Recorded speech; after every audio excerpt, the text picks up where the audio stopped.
this regular meeting of the Page County School Board. Ms. Bryant? Yes. Mr. Painter? Yes. Mr. Overfelt? Yes. Ms. Alger? Yes. Ms. Jacqueline Sullivan Smith? Yes. Ms. Ford? Yes. Please pause for a minute of silence as we prepare for the meeting.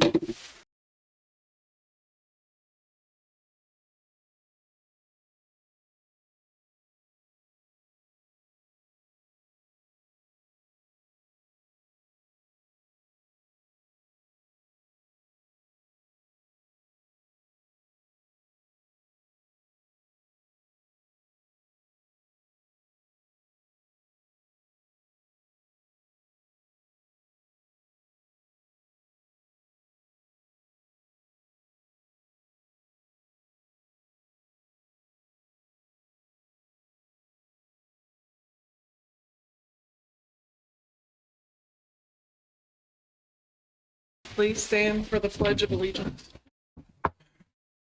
I pledge allegiance to the flag of the United States of America, and to the republic for which it stands, one nation, under God, indivisible, with liberty and justice for all. Dr. Fox, do you have any agenda changes or additions? I do not.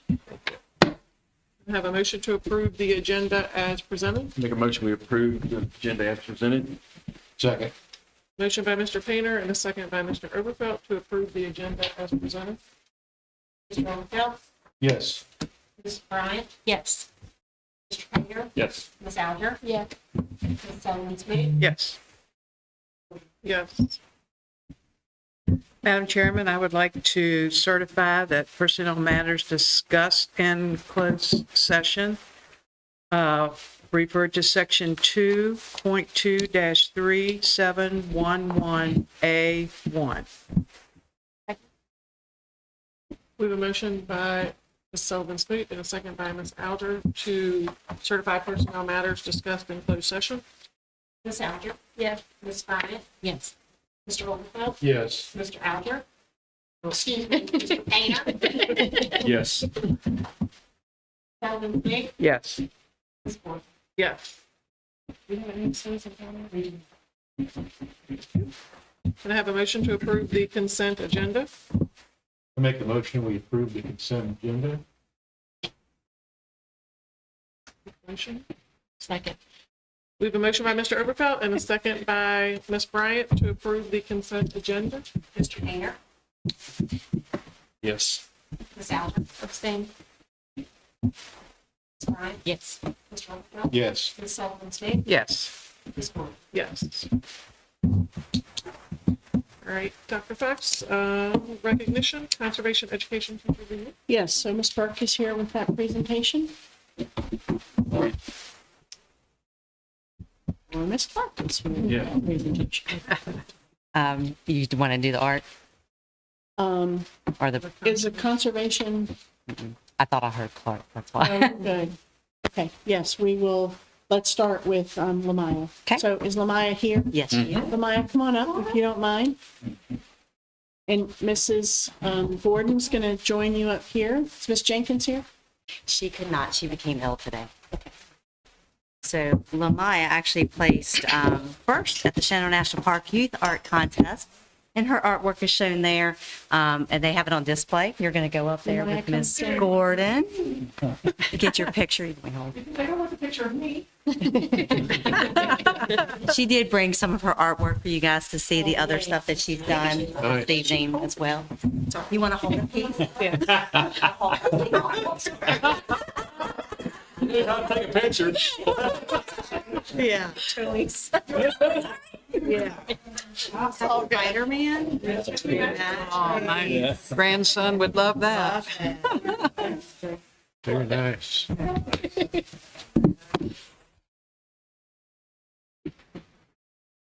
Yeah. Good job, Lamaya. So she did win the Shenandoah National Park Youth Art Contest. She finished first, and they will be displaying her artwork up there. So congratulations.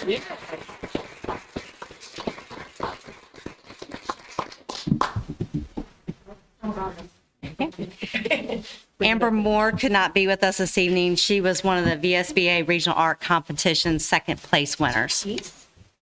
It was beautiful. And she's a recent graduate, so she's very excited. And then Cora. Okay. You're going to go to Miss Ford in there? This is Coraline Whiteside. She finished, she competed in the Virginia 6th District Congressional Art Competition and was regional runner-up. And her art, yes. And her art will be on display as well. My mom actually told us. All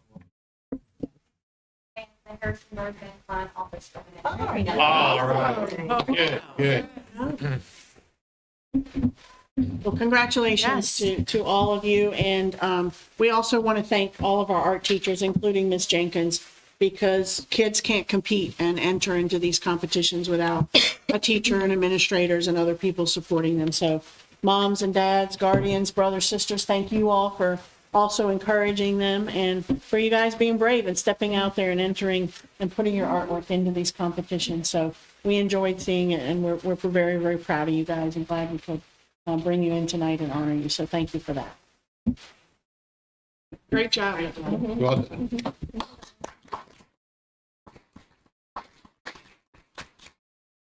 And I think, Ms. Clark, you needed to leave for a service, but the others, you're welcome to stay if you want, but you don't need to stay if you would like to leave. But thank you for joining us this evening. Thank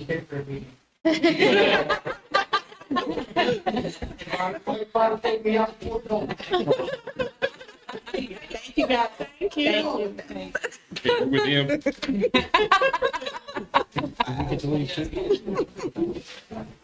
Okay. Thank you. Okay, bye. Bye. Thank you. Good job. Find where that office is. We can go for Okay, yeah. Thank you. Thank you. So, go back. We're just experiencing a slight Technical difficulties. We're getting ready to go back to the screen share. I'll give it.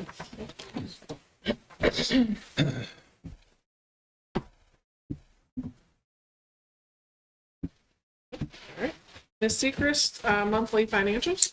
Yes, good evening, board members. You have been provided with the monthly financials for May, where expenditures and revenue were $3,918,074.83. Along with that, you have the local match calculation that is displayed that we did balance with the treasurer's office. If you have any questions, I'll give you the rest. Do you have any questions? Thank you. Ms. Jeffries, 24-25 adult meal prices. Good evening, members of the board. I am up here in front of you to discuss our adult meal prices for the 24-25 school year. The United States Department of Agriculture does require certain minimum prices be set. I provided those to you. Breakfast price needs to be at least $2.73. Lunch price for an adult or non-enrolled child needs to be $4.64.50. So I would be looking to recommend that our rates for next school year be at $2.75 for a breakfast and $4.65 for a lunch. And if you have any questions, I will hopefully be able to answer those for you. Otherwise, I would be looking for your approval at the next board meeting. You're up again with finger scanners for point of sale equipment.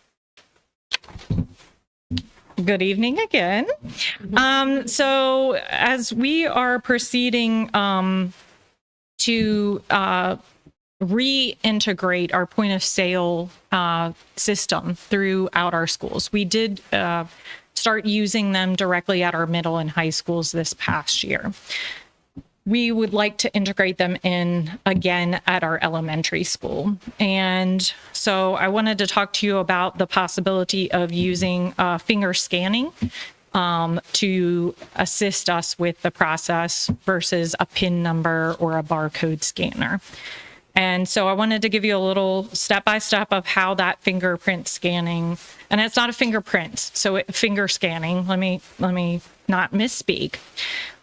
We would select a vendor to be able to do that finger scanning, and there are two possible vendors that will work with our current point of sale system, and they are ID Connect and Identimetrics. And then if we're allowed to proceed with this, we would enroll each of our students into this encrypted system by placing their finger on a scanner. The system does not take a picture of the child's finger. The system instead converts the image that it sees into a digital template. It uses algorithms that some of them are so proprietary they won't even explain to you how they convert it into this algorithm. And they don't save that original image. They just take those digital template algorithms and save it into that encrypted system. And then we would associate that algorithm with the student identification number. And then at time of meal service, the student would come back in, place that finger on the scanner. And again, it would make a match based off of algorithms.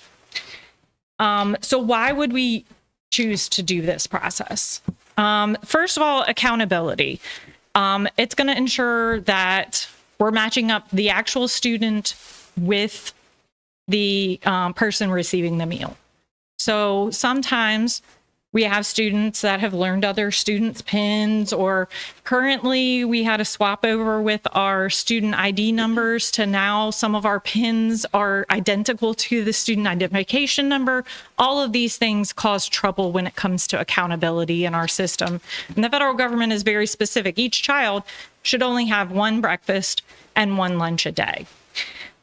The other thing is the kids will no longer need to remember a PIN or carry a card. And especially for our youngest students, again, pre-COVID, we're using PIN numbers with our kindergartners. But, those kindergartners are now in like 5th grade. So, trying to reteach, and our PIN numbers have increased from 4 digits to 5 digits. There's no worry about, okay, did I remember my number? Did I put in somebody else's number? Did I forget my ID card at home today? You can't go without your physical body parts being with you. And then the last thing is efficiency. It's going to help with us being able to process our students quicker when they're receiving meals, which means that they're going to have more time to eat those meals, because that's not going to be a hang up in the line. Hey, you put in the wrong PIN number, or that, or I forgot my number and we have to manually look it up. Why are we looking at this currently? Our point of sale system is actually being updated to a new format this summer.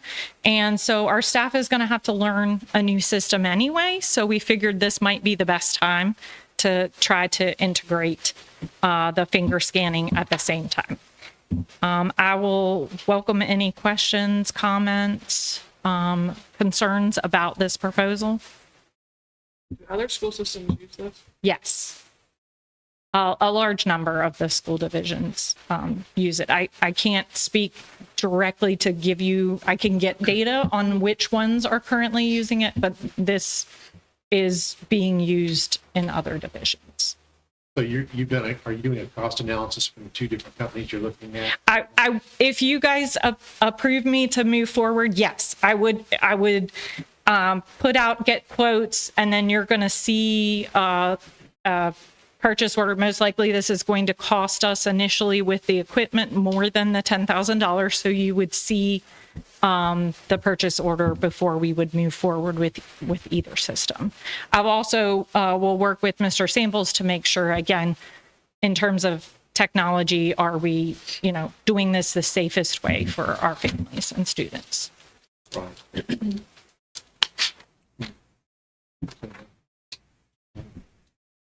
You have concerns, obviously. I do. There's a lot of drawbacks, like, with the safety issue, the encryption, and, we can't even understand the algorithm of how it develops and retains the fingerprint and. So it doesn't retain a fingerprint. I want to be very clear about that. Fingerprint. So it looks, okay, unlike fingerprinting is all 10 digits. It is a full, like at least 270-degree view. This is just the pad, and it takes only like 3 to 4 key points and marks them as like, these are special spots. And then that's the algorithm that it prints. So Deltas of right, exactly. It's not it's going to do those key points, but it's not going to show like, how did the line go from one point to the other? It has none of that data whatsoever. And I would say that there are a large number of people that are using similar technology to unlock their cell phones right now, or clock in or out. Right. So it is being used in other instances. And again, I want to be very clear. We are not saving in any way even a partial print of a student. You're not, but is it going, where's the database at? The database would be housed in a secure server that we would maintain. So our We would. 3,000 students, it's only in that database, it's not in some other. Correct. Correct. And the biometric data is not transmitted to an outside party or third No. party. I think that's the biggest, one of our biggest concerns is any of the biometric data identification for any of our kids being transmitted to third parties of which we have no control. I understood. And that would be a very big no-go for us. So we could verify that. Maybe Yes, sir.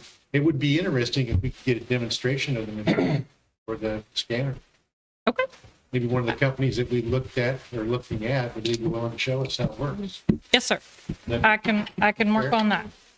And I understand the reason for it. I mean, you're talking something real simple, real quick, efficient, but sometimes efficient.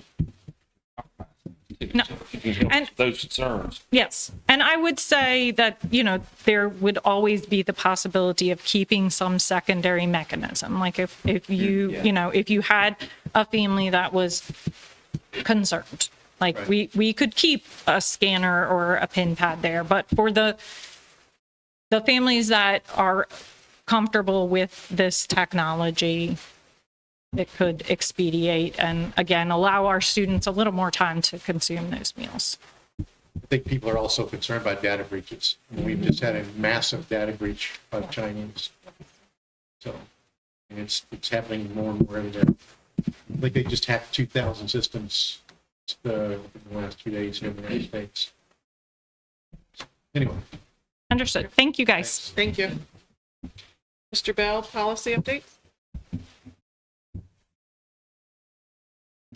Good evening, board members. Have an abundance of policy updates to share with you this evening. I'm not going to go through every one.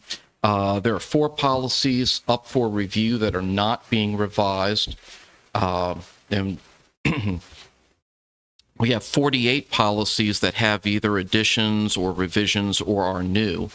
And there's a 5-page explanation of revisions that was shared with you. Excuse me. And if you look at the notes for the revisions for many of them, you're talking about legal references and cross references being updated. So in many cases, the policy itself is not changing, or there may be a minor phrasing change in terms of like going from a singular noun to a plural noun or something like that.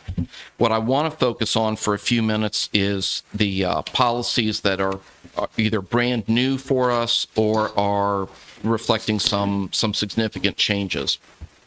Policy AG, which is the literacy plan policy, is a brand new policy. This policy is related to the Virginia Literacy Act, which you've been given a lot of information on in the recent meetings, and that's brand new policy, but it's related to the Virginia Literacy Act and all the details involved with that. There are a couple other policies that are related to the VLA as well. Policy BDD. Policy BDD relates to, specifically to what you all do as a board. It's electronic participation in school board meetings from remote locations. And there are some additions and such in there, but in particular, I wanted to draw your attention to the new procedures for remote participation by board members. And if you're looking at the document, that is on page...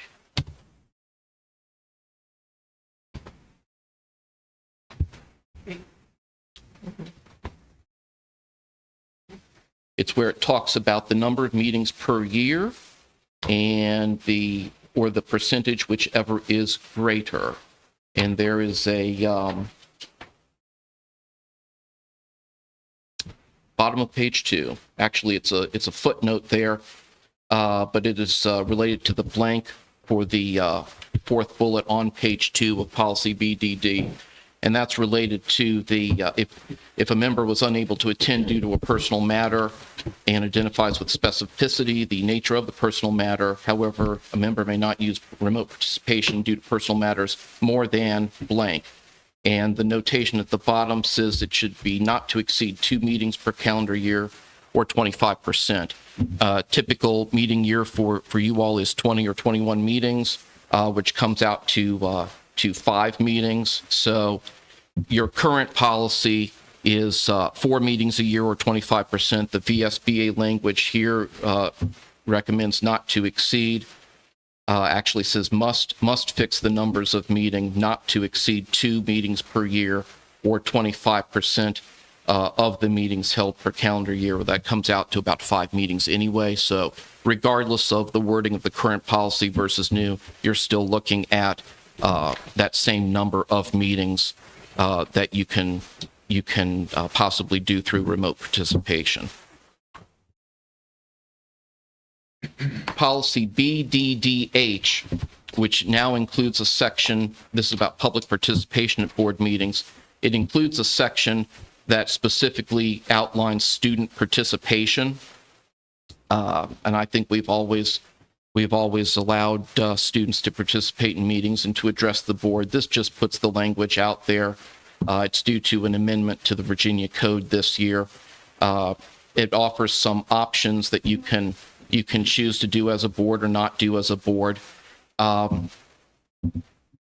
In our language here, we typically end in the first paragraph in the 4th line related to Page County Public Schools at any regular meeting, period.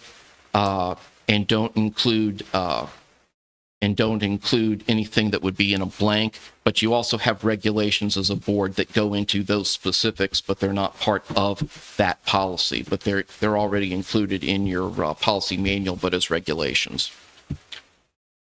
Policy BDDL is about electronic participation in committee meetings from remote locations. That is an optional policy. We do not have that currently in your policy manual, so that is up to you all as a board if you would want to include that or not. So that's something for you to consider. Policy DJ, policy that I'm pretty familiar with some of the things that I've done over the past years, is the small purchasing policy. I want to draw your attention to the dollar amounts that are in that policy. Those dollar amounts have changed to reflect the Virginia Public Procurement Act. Our current policy has not to exceed $100,000 for the first underline there, and then for other than professional services and non-transportation related construction, for the second underline there is also $100,000 in our current policy. We're not recommending that you change the numbers that you all have. It is okay to be at a lesser amount than what the state prescribes. We've been that way for a number of years, and there's really no reason to change that at this point.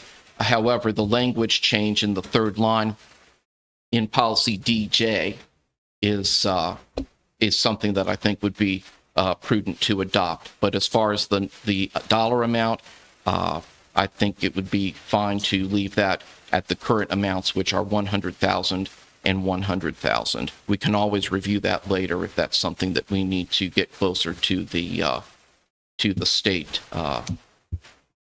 Public Procurement Act. Policy EB talks about the school crisis plans.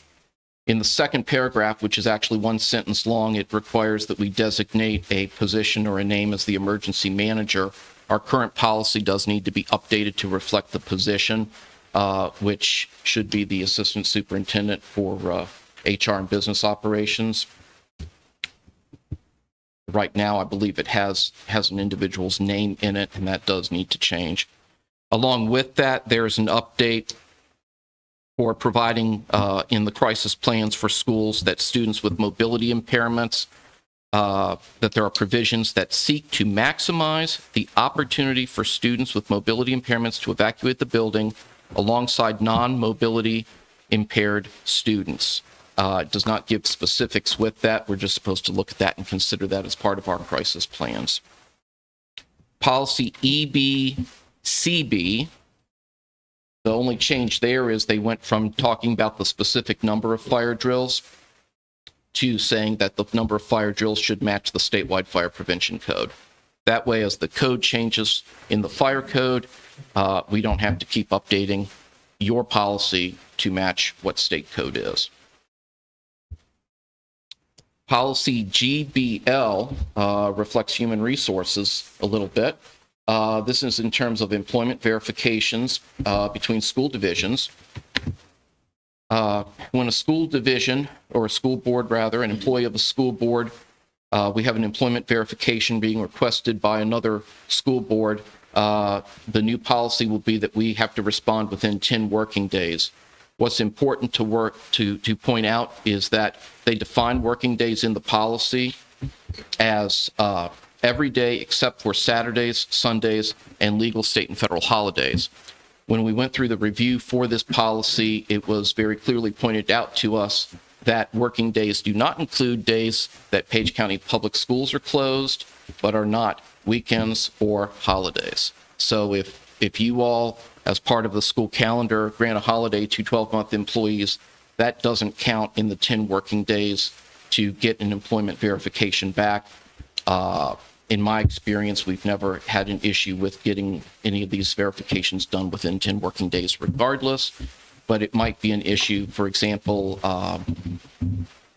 potentially in December when we have a number of days where people are not working. But that hasn't been an issue in the past. I don't foresee that being an issue in the future, but it is going to be part of that policy, or can be part of that policy if approved. Policy GC requires some review on our part. That is local provisional licenses for career and technical education teachers and local eligibility licenses. This is something very new. The total number of people who potentially could get this type of license can't exceed 5% of the number of last year's teachers. So we're looking at a small amount if we were to do this, but that is a new addition to policy GC, and that's something that we're going to reflect on and see if that is something that we want to look at as a division in the future to do. But it's there as an option for us in the policy. Policy GCA is another one of the policies related to the Virginia Literacy Act, and that deals with reading specialists. And I know from past meetings you all have talked about that in some detail.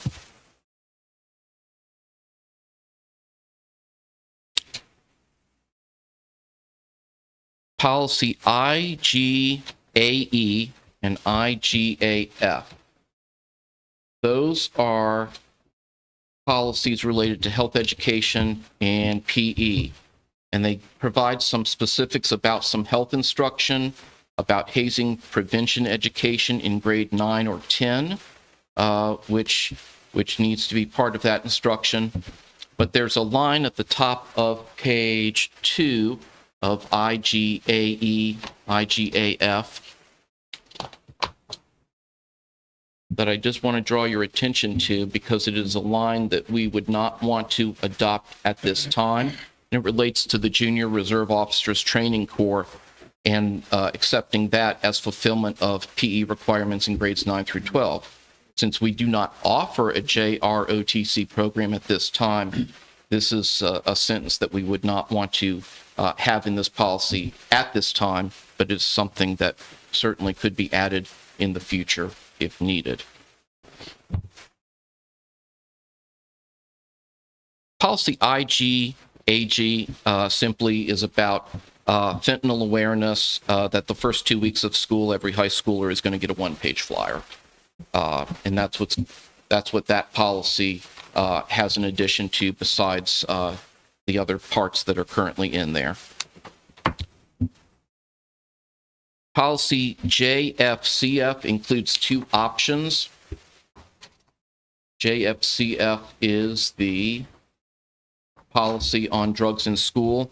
Currently, we have option 2 in our policy manual, not option 1. So you would want to disregard option 1. Policy JO is about student records. That's a fairly lengthy policy which has some changes to it, but I wanted to draw your attention to the top of page 3 of policy JO, which includes new language that specifically puts in the policy that electronic communications via email or fax regarding any matter associated with a child with disabilities, including matters related to IEP meetings, disciplinary actions, or service delivery, are considered part of the child's educational record.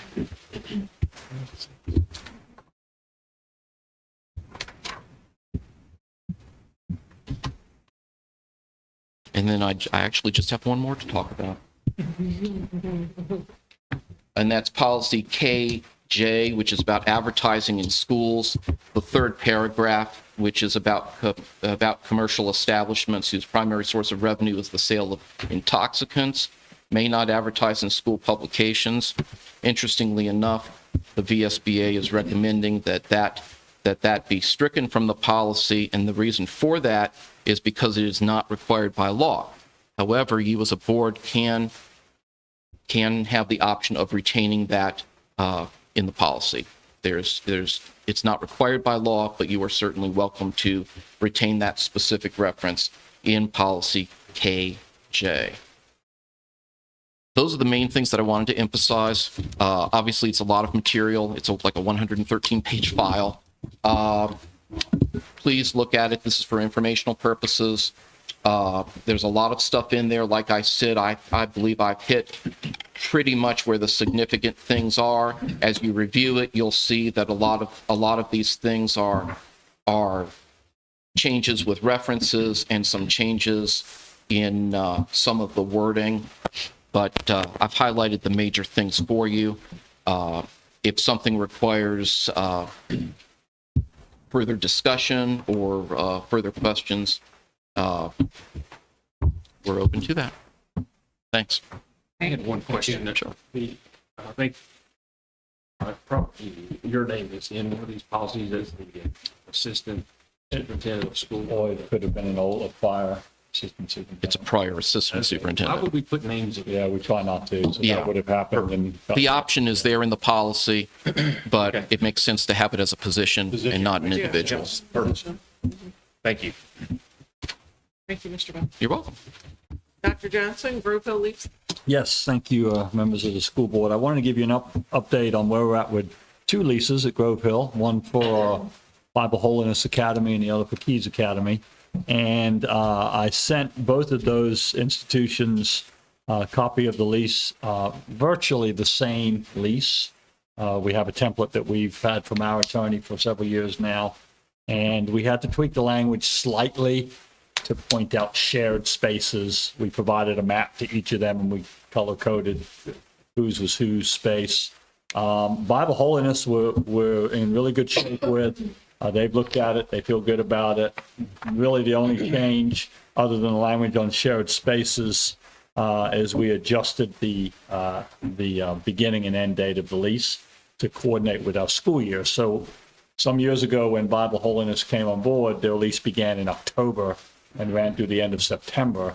And so we suggested this year, now that we have 2 tenants, or likely have 2 tenants, that we get those on July 1 to June 30. And so Bible Holiness is in great shape, and they've approved it. And so just wanted to inform you that our goal is to go ahead and get that lease over to those folks so that it's implemented for July 1. The only difference then with the Keys Academy, they're going to be renting slightly more space. They're going to be renting the gym, so the amount in that lease is a little bit different. But I've learned a little bit here. They have a attorney group that represents Keys on a much broader level than just a Page County agreement. So that has to be vetted by their legal team. So they have that. I've had one follow-up phone call with them. They had questioned parts of the lease, talk about complying with Page County Public Schools policy manual, funnily enough. And so they were worried. They said, well, we don't necessarily want to have to go by your attendance policy or your specific discipline policy. That made sense. And so I went back and explained, no, that was written to talk about this is a public use, publicly funded building. And so whatever we're going to put in there has to comply with the spirit of education in Virginia. There are some things that we wouldn't allow to go on in that building. And so I went through our policy manual. I pulled out some examples for them, not student conduct, not attendance, not day-to-day operational things, but uses of the building and maintenance of the grounds. And I explained to them, I said, we have to defend this building is paid for with public funds and the upkeep is public. And so we have to be able to say that we are good stewards of this building. So they appreciated that. They're back just taking the final look at the language in that. And I anticipate in 2 weeks, I'll have the green light for that lease as well. So just kind of want to give you an update on where we were with those tonight. So the gym, they're going to have the Keys Academy with the gym. And this has probably been some time ago, but we used to rent out that gym for AAU teams. Is that still going to happen? Yep. They understand that is used by the rec department. They understand the high school's batting cages are still in there. Okay. They're actually thrilled to have that, even half of that space. Gotcha. And it's only going to be during their Monday to Friday hours of operation. And after 4 o'clock, we can do what we want to with it. And we have that understanding. Yep. Thank you. You're welcome. Ms. Ryman, instructional update? Yes, good evening, board members. So my instructional update this evening is relatively brief, but it's full of fun and things to celebrate. So our last day of school, of course, was June 6th. Hard to believe that's already been a week ago. And those are just some pictures of students and staff having fun together on the last day of school. On June 6th, that evening, the Tech Center recognized 68 students who successfully completed their program, and they earned more than $6,000 in scholarships among those few students. So that was a very great big turnout that evening as well from parents, families, community, friends. And then on Saturday, the 8th, of course, we had Page High's graduation in the morning. A couple pictures from that. LHS at a great event in the evening. And in total, you can go ahead and go to the next slide. Thanks. It's okay. Scholarships. So I can't emphasize this enough, right? Each principal shared this, but when I did the math and put it together, I was like, that's worth sharing again. So in total, the class of 2024 earned over $1,700,000 in scholarships. That was both institutional, local, all that variety combined. Of that, 150 of those are local scholarships that were over $145,000. So we have to extend a huge thank you to the Page County community for that, because that's no small feat. And that really goes a long way to help support our graduates. So thank you.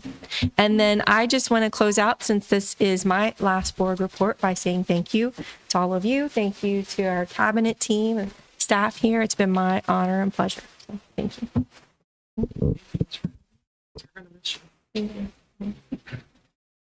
Dr. Fox, calendar adjustment? Yes, so I bring to you this evening, as you recall, the last board meeting, Mrs. Marston gave us a really thorough presentation on the Virginia Literacy Act, which is going to require quite a bit of professional learning and training for our teachers. including the implementation of the new Virginia Language and Literacy Screening System, or VALS. There are also new math and English standards that are being implemented this coming school year, and changes to the Virginia Department of Education's accountability framework are going to be coming.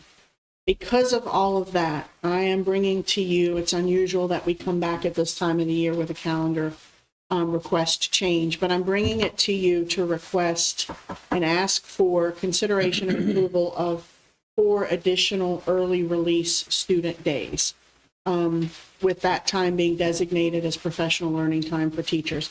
They are the ones on your calendar that are pink. And they are Wednesday, October 23rd, Wednesday, December 11th, Wednesday, February 5th, and Wednesday, April 30th.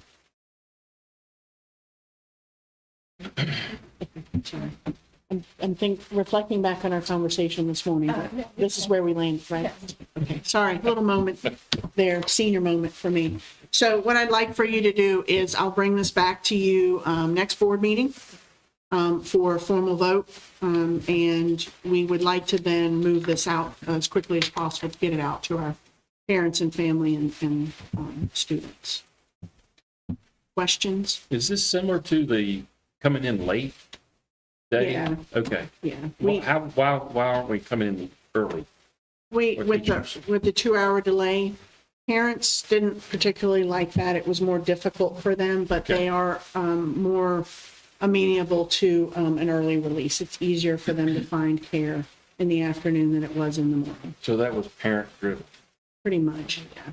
I think the feedback we had gotten was that for the most part, some of the staff enjoyed it, and it was time that they used well, but the preference is to do it after school, and it does give us a little bit more time. The 2-hour delay gave us 2 hours. By doing this per teacher contract, you can now have staffers staying till 3:15, 3:30, their contract time. You're getting a 3-hour window of time for them to work. So, with this the vows that you're trying to implement, I know that that's kind of like a learning curve for everybody involved. And we had this professional development established last year. Is this going to be enough time for the staff, or are we going to have more time for them? Because that's a loaded up situation for them. I think if you look, I don't know that we'll ever be able to say there's enough time. I think in fairness, no, there's never enough time for teachers to do the things that they need to do. In September, you've got a full day, then you have a half day, 2 half days in October. There's a teacher conferences in November, you've got a half day in December. We've tried to front load most of it in the fall rather than in the spring. Principals asked us not to go into May, so that's why you see it ending in April.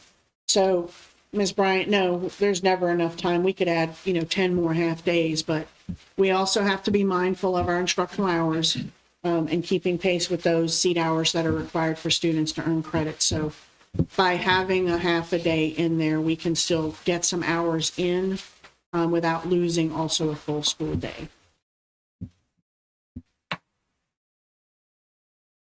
Well, I heard negativity about the early one. It wasn't from parents, from Mr. Brothers in the system. So I support. I do too. I like the half day better. I Half day. think that's going to be We much. tried it, And the we kids knew. Yeah. it's something to look forward to, right? Get home and, Get out early. get out early. We just want to reiterate that they need to come to school. Just because it's a half day doesn't mean don't come. Well, Because yeah. there's still learning and still instruction. Those are valuable hours. We need you to come to school. It's probably on those easier days. to get them there in the morning than it would be to get them. That's in the routine. Yeah, but there is a propensity, it's just a half day, we're not doing anything. That's not accurate. That's not true. So for the parents out there listening, we really need you to help us in that regard and have kids come on those half days. Any other questions? Okay. All right, thank you. One thing I would just ask, not related to that, but it's the startup of the year. I know I've talked to a couple, I guess, mentors that were, things would kind of, as we started up, then when it got close to the year beginning, that's when some of our newer teachers got excited about getting some advice, which they should have probably asked for earlier in the session. There's Are a you way. talking about teacher mentors, Teacher not mentors. student? Yeah, because it was like at the very last day and they're trying to get the class together and they're getting inundated with questions that should have been asked probably 2, 3, 5 days earlier. Some way to manage that possibly with our administrators. We can certainly look at it. I mean, I'll say to you, if you're a new teacher, those first 2 weeks before school starts, it's like drinking from a fire hose because there's so much information coming at them. We have our 2 days of new teacher orientation. They meet their mentors then and have some time in their schools. But certainly, I would suggest anybody who have concerns, ask them to reach out to me and share with me exactly what they were so I can get a I will better do sense. that and I'm sure they will. Okay, because they give us a better sense of what they're talking about and how we strategize, because we're trying harder and harder in that time back to give more time at the school level in the classrooms, reducing the number of times that we're pulling teachers out for training, concentrating those into one day and the remainder of the time back at their home school. So I would just ask them to reach out. If they're not comfortable calling me, call any one of us so that we can get a feel for what they're They would concerned feel comfortable talking to you. Great. I would love to I'll talk to mention them. that. You're welcome. Yeah, so I have a little bit of an update for you tonight with a variety of different things. Shouldn't be too long, but certainly want to extend our congratulations to all of our graduates from the class of 2024. We were blessed with amazing weather on Saturday, beautiful ceremonies, wonderful turnout in both of those. So just a really, really wonderful day. I think I didn't stop smiling all weekend from one, that the weather was good, but two, how nice the ceremonies were. And so congratulations to all of those students and their families on that. We're excited to share with you tonight that on June 3rd, we got notification from the Department of Ed that there was additional funding available for the Community Schools Grant. And if you recall, that's the grant that we wrote and were awarded $449,000 last year. We had 1 year to spend it. And Ms. Seacrest and Mr. Hopkins, we spent all of that money down to plus some. But we are excited because in that email, we were also told that because we had been in the pilot the year before, we are given what's called priority funding to continue the implementation of the community schools framework. So Mr. Hopkins, you can confirm we've submitted that today. It was due Monday, but we're getting it in today. All right. Our funding amount for it this year, because they said, ask for what you want. So we asked for $656,000. It's a 2-year grant for 2024-25 and then 25-26. PACA, again, is serving as our primary community partner for that.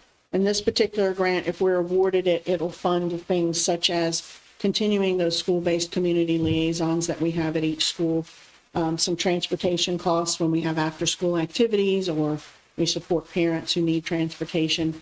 We're going to continue those student and parent drug and alcohol awareness classes. That's a collaboration between PACA and Northwestern. Some professional learning for staff, guest speakers that can come in and talk with students. We'll continue our kindness initiative activities, student mental health activities and events such as the self-care fair. We've written in some things for that, that Ms. Alger did with the kids. Continuing family engagement activities across the division, our food pantries and our hygiene closets, continuing to keep those filled with materials and supplies. And then our part-time school-based therapist, again, a partnership with Northwestern to keep that. That was currently written into our ESSER grant. We'd like to turn that over to the community schools grant. So we'll let you know when we hear back from that. We're hoping it'll be quick because the turnaround for the grant was quick. So we're hoping the review of it is equally as quick. So we just wanted to wrap up and thank our Aspire mentors. So these were the community members who volunteered to serve as student mentors for us this year. We had 37 mentors. Mr. Painter was one of them, 48 mentees. And some of our mentors spent as little as 1 hour a week, which is great. Others spent as much as 4.5 hours a week, depending on how many mentees they had. We're in the process of gathering feedback from those mentors, from our mentees, and from our principals. And we're looking forward to continuing this program in 2024-25.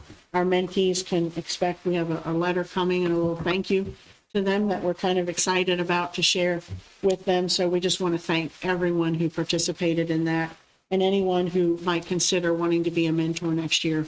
Please look for that. We'll push it out before school starts and have that process there back up as we start school. So thank you to everybody who participated in that. And excited to share this. So Brianna Plum, who is a rising junior at Luray High School, she is one of 250 American high school students to be awarded the Congress Bundestag Youth Exchange Scholarship for next school year. So she is going to spend next school year in Germany, living with a host family and attending a German high school. They get language lessons, they get social and cultural experiences, they travel around Germany and see different things. So just a wonderful experience from her, and she's one of only 250 across the country to have that experience. So we are excited for her, and I would anticipate when we get her back that we'll have her come and share with you all about her experience. All we can say is wonderful. Yeah. There you go. I should have had you read it. I messed it up so badly. Yeah. So congratulations to Brianna and her family. And then just a reminder that believe it or not, our summer learning programs begin next week. So everybody's had a week off, and now we gear back up and start again. So our academic academies start next week, as well as our 2 summer camp experiences. Our sports and rec program will be at Luray High School, and our STEM program will be at West Point High School. And we just want to say thank you to all of those staff members who are committing their time over the summer, because everybody's tired.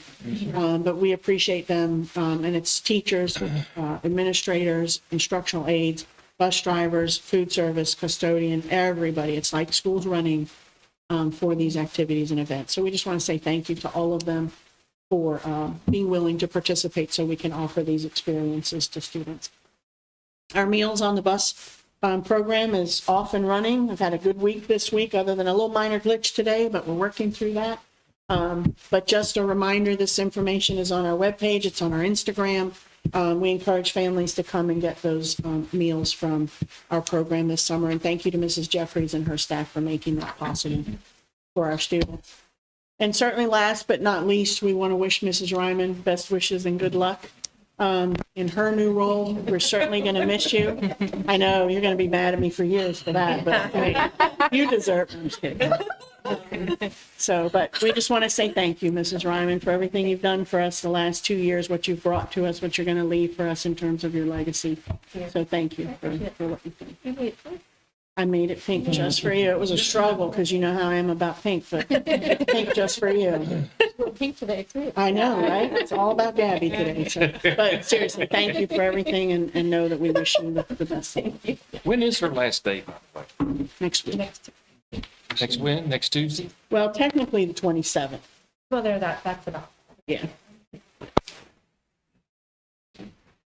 That's all I have tonight, unless you guys have questions. Any questions? Thank you, Doc. Ms. Seacrest, approval of claims for payment? Yes. Again, board, sorry. You're having a moment. You all have been provided with the claims for payment, where the operating expenditures are $466,357.03. Capital improvement expenditures, $137,483.12.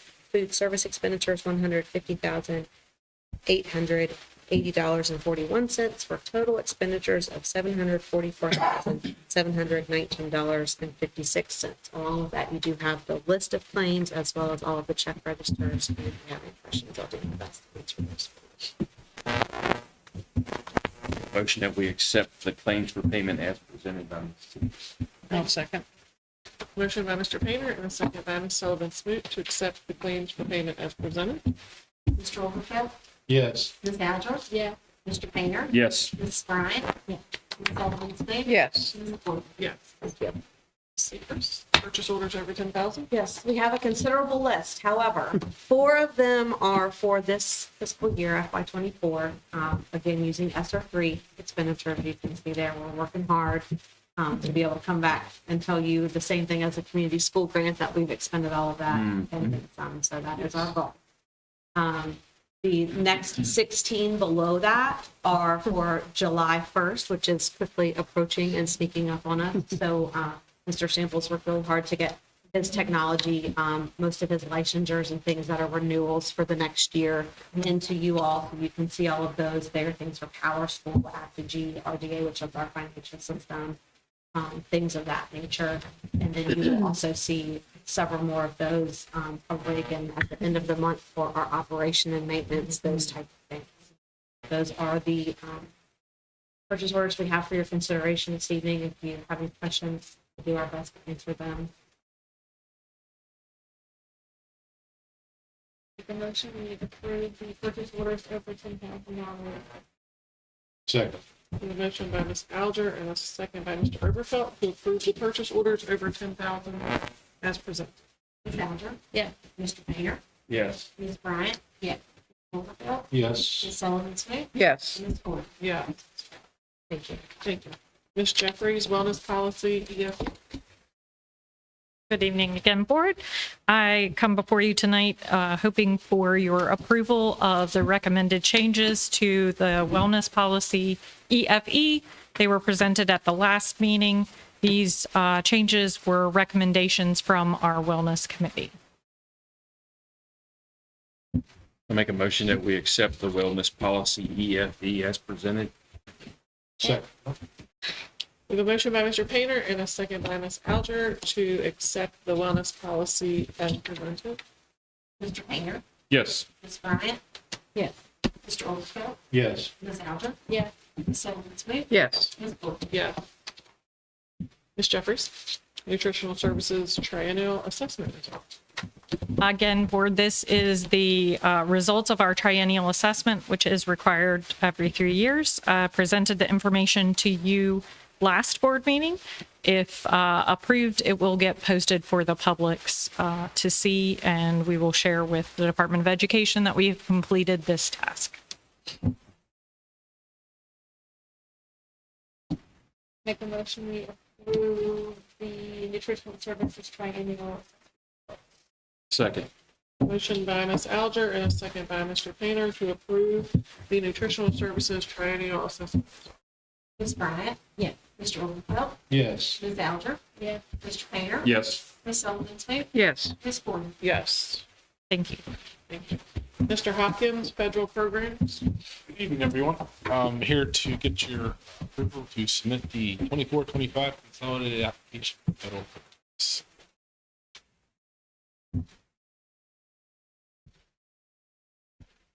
I'll make a motion that we approve the federal programs 2024-2025 consolidated application. Second.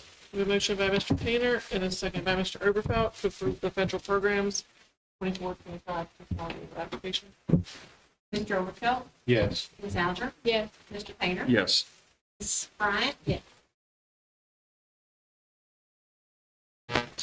Sullivan Smith? Yes. Ms. Gordon? Yes, thank you. Congratulations. Mr. Samples, BPSA 24-25 grant resolution. I'm actually going to read this grant into the record.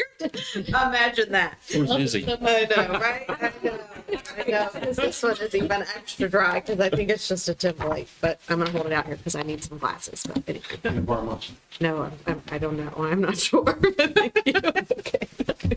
I do. I need to get glasses. It's my age is starting to show. Okay. Resolution of the Page County School Board of Page County Public Schools declaring its intention to reimburse itself from the proceeds of one or more grants made by the Commonwealth of Virginia for certain expenditures made and or to be made in connection with certain capital improvements. Whereas Page County Public Schools, the division, is a political subdivision organized and existing under the laws of the Commonwealth of Virginia, and whereas the division has paid beginning no earlier than July 1st, 2024, and will pay on and after the date hereof certain expenditures, the expenditures, in connection with the capital projects, the project, as more fully described in Appendix A attached here too. And whereas the Page County School Board of the division, the board, has determined that the money previously advanced no more than 60 days prior to the date hereof and to be advanced on and after the date hereof, to pay the expenditures are available only for a temporary period and is necessary to reimburse the division for the expenditure from the proceeds of one or more grants to be made by the Commonwealth of Virginia, the grants, from the proceeds of its tax exempt equipment notes, the notes.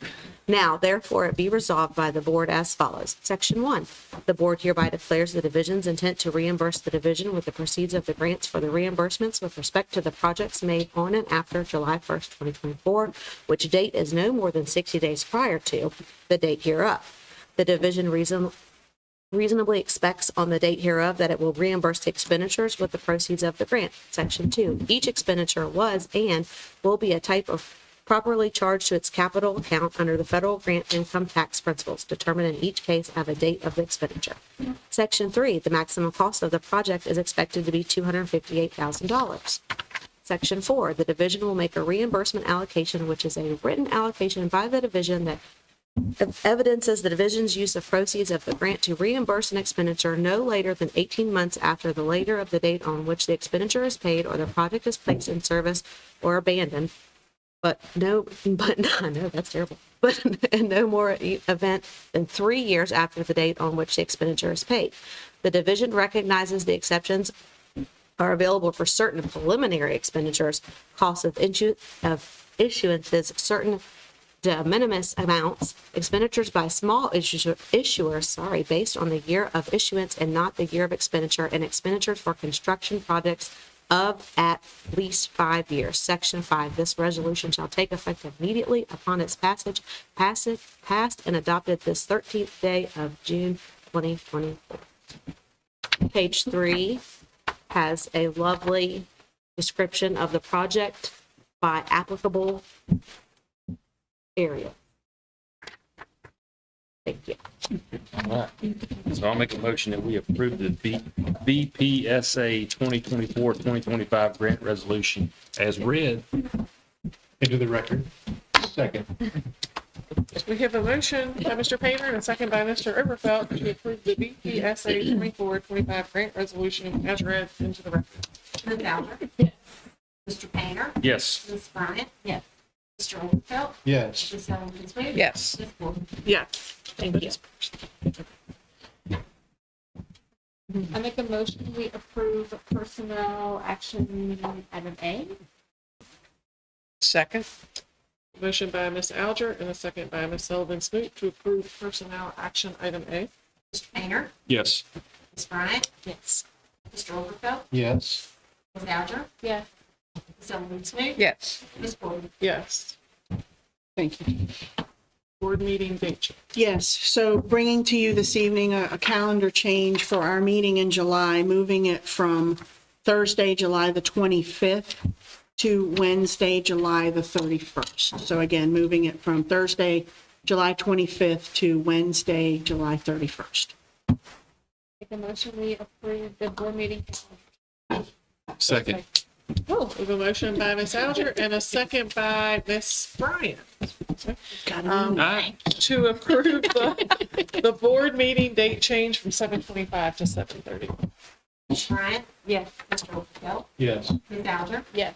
Mr. Painter? Yes. Ms. Sullivan Smith? Yes. Ms. Gordon? Yes. Board member discussion. I would like to take this time to thank all personnel in the Page County Public School System. The year has ended, and I hope you get some relaxation and rest over the summer. And I can't thank you enough for each and every one of you and all that you do every day. And it's not a 5-day-a-week job, and we all know that. So just know we appreciate. And I also want to commend all 3 graduations, Page County Technical Center and the Page County Luray High School graduations. They couldn't have been any better. And the weather on the outside was perfect. So hats off to all of you that were involved in all of this. And we just can't thank you enough, and have a great summer.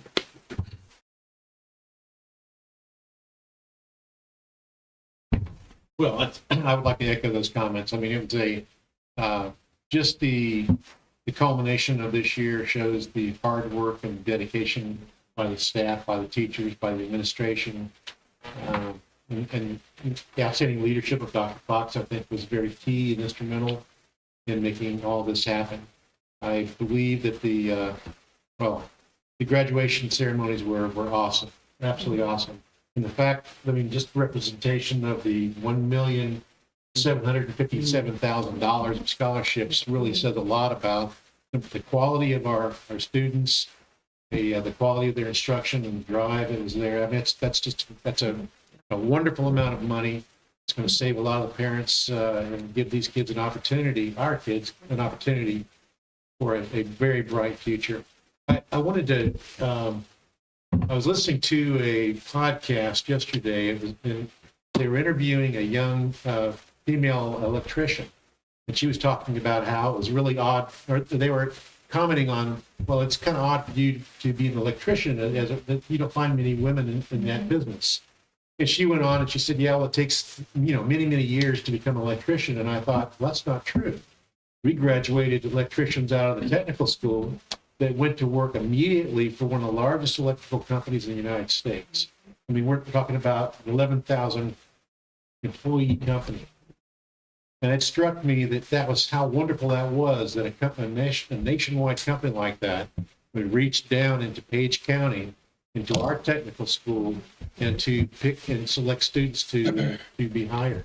So I think all the programs we have, I'm really enamored with the technical school. I want to see it grow. I hope we can continue to grow that, and the foundation is going to help do that. I'm really glad to be a part of this board, and I'm hoping that in the coming year, you guys, the staff and teachers, can take some time off for summer, relax, have a couple of days of vacation. We all do, and then get back to bringing more wonderful graduates to our county. And Ms. Ryman, thank you very much. In my short time of knowing you, you are a true asset. We're gonna miss you, but your gaining employer, I don't know if they know how much they're going to be enhanced with your presence and your professionalism and your qualifications. But I love the way you read those grants. Great. So it is very dry. I have to admit, the grant. Yes. But anyway, but thanks to everyone. Everything I was going to say. I feel like you go first again. Okay, no, I echo all of that. I hope everyone has a great summer and get some good, needed, well-deserved rest. And at the same time, we have lots of things going on in the community, so no one needs to be bored. No one needs to do anything they shouldn't be doing. So there's a lot of things to get involved in the summer. So if anyone needs help with those, please reach out. And then also, just Ryan, thank you so much for everything. It's been a true pleasure. And you're the best. Well, congratulations to the graduates. I want to thank the principals. They did a fantastic job. Everything was beautiful. The speakers for both high schools, wow. And the patients, because we had a bike show at Page County. So a very memorable day for many reasons. But all the students that spoke, you did a fantastic job. And it took a lot to get up there and to share your heart. And to represent your class is a true honor, and you did it beautifully. I really want to thank Page County and what they support at our technical center. Getting behind these students coming in signing day is tremendous, and we couldn't have that without the locals of Page County.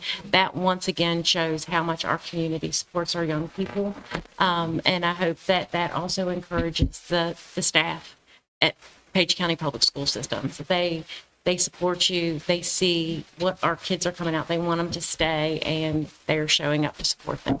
Thank you, and have a great summer. So, graduations were awesome. I call it the Rolling Thunder graduation. Oh, yeah, it was. Yeah, 2024. And it was kind of cool to hear the bikers hitting their horns because they're celebrating with you, right? And the way that the young lady handled it was wonderful. She kind of chilled out, had a couple jokes. I don't know if everybody heard them, but go back and maybe listen. The Page County Technical Center graduate Graduation was wonderful. It was full. And to see that electricity class get up, that number, we spent the extra funds to double it, and it was rewarded. And you're talking about jobs with a big company. It's just wonderful. And there's reasons for that, right? The connections, great things about schools and the communities and connections. And, you know, Mr. Hopkins, appreciate the work you've done this year with those things, and Dr. Fox.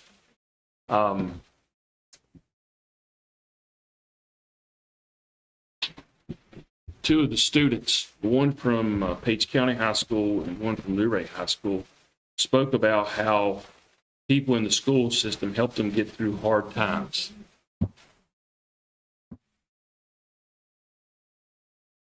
I was at Page County Middle School, had the teacher appreciation lunch at the end, and Mark Stroop, who's a former supervisor, who had gotten criticized a lot. He's the second time he's cooked chicken with me, and we took it up there and had a good time. And while the teachers were there, that some were leaving, and one of the teachers said, I came here with a lot of personal things going on, but this group of people helped me heal. Another teacher who just got a job in another state, closer home, previous job, she was told that she should never be a teacher. And Mrs. Miller's leadership and Mr. Cap, he said, I'm full of confidence now. Mm-hmm. That's what community is about. Yeah. I understand in SOLs, we've had a lot of students get perfect scores this year. I would like to see, hopefully we're talking about that.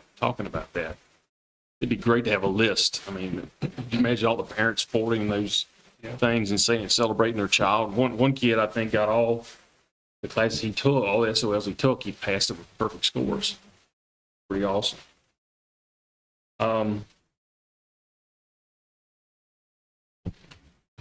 The school board job is not easy. A lot of meetings, a lot of tough stuff you discuss, but what we've experienced the last month has been pretty good. And I hate is a strong word. I rarely use it, so I'll use the word strongly dislike. I strongly dislike, probably from end of February, March, all the way into this year, seeing the departures from us. I wish, Gabby, you're leaving us. You're trying to build a team and people leaving is tough. Gabby, I appreciate you for the CIP process that you grabbed a hold of. The report cards by the schools was wonderful. Directors helped with that, I'm sure, and administrators. We need to keep doing those kind of things. I've learned a lot, positive stuff recently. But it's hard saying goodbye to people. It's hard. It's a hard thing. We had a retirees luncheon, which 494 years we lost to retirements. As I left, two of the teachers came up to me. They knew a child that I was helping mentor on the side. And they talked about, with tears in their eyes, about his development this year and what they had hopes for, right? Mr. Kale talked about three teachers that left, Ms. McKay, Mrs. Comer, and Mr. Smith. And he talked about how when students come back or he's out in public, they're always asking how those three doing. That's the three they ask about. And we're losing that, and that's tough. It's tough. And it really calls us to, how are you onboarding new people, right? What processes can you put in place that you don't lose everything, right? And those folks are going to continue to be involved in things, for sure. So just a great year, I think. This is about the most normal year that I've been associated with the school system. Thank goodness we're here. And I'm looking forward to hearing some of the accreditation. There might be, don't get our hopes up, but hopefully it's going to be some really good news and people coming on board with us. Maybe we can just keep moving. But thank you. I like to go last because then I don't really say anything because they say everything, which is good. But no, thank you to everybody, and nobody thanks the board. I thank you guys for being an amazing board, right? You basically volunteer your time. We have a lot of extra meetings, a lot of discussions. It's not but you're a wonderful group to work with. So I would like to thank you all for making my life a little bit easier, sometimes harder, Mr. Payne. Yes. But it's okay. But I hope everybody has a great summer. And, the graduations are fun because it really makes it all worth it. Like when you get to the end of the year and you get all the celebrations, the graduations, that's what makes it all worth it. And we've got an amazing community and amazing kids, amazing school system. Say it all the time. Wouldn't want to raise my kids anyplace else. Page County is it. So thank you all for all you do. Get some rest, and I guess we'll see you in a week. Rest for a week, and we'll see you back again. Make a motion. Second. A motion by Mr. Alger, second by Mr. Overfelt. Mr. Painter? Yes. Ms. Alger? Yes. Mr. Overfelt? Yes. Ms. Bryant? Yes. Ms. Sullivan Speak? Yes. Ms. Golden? Yes.